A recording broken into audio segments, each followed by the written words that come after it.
Une influenceuse qui vend des vêtements devant des centaines de téléphones, c'est le téléachat au pays de la démesure. La vente en ligne en direct est partout. Et à Chili, la capitale de l'industrie textile pour enfants, c'est encore une autre dimension. Des dizaines d'influenceurs, tous alignés, un habit à la main. Ils tentent de les vendre aux membres de leur communauté. Aujourd'hui, je vous fais une réduction comme jamais auparavant. Cela coûte de 80 à 90 yuan, 10 à 12 euros. Ce n'est pas cher. Dans un brouhaha, chacun tente de se montrer convaincant. Regardez ce que je vous montre là. C'est la nouvelle coupe de la saison. Tous travaillent pour les fabricants de la ville. Ils sont les petites mains du commerce en ligne. Je gagne 10 yuan, 1,20 € par vêtement vendu.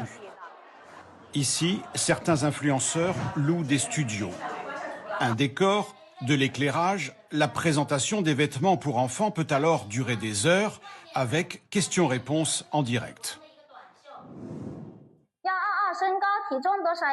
Vous me dites que votre enfant mesure 1,22 m? Je vous conseille de prendre 1,30 m. Cette jeune femme travaille pour l'entreprise textile de ses parents. Devenir influenceuse, c'est pour elle une décision économique. Tous les mois, mes ventes en ligne me rapportent 1 500 à 2 500 euros. Tous veulent gagner plus d'argent et à Chili, il existe même des conseillers pour influenceurs débutants.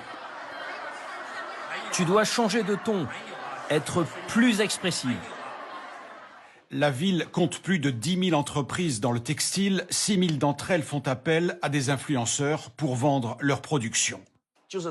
En une seule session de vente, on peut vendre 10 000 pièces, parfois même 100 000 d'un coup.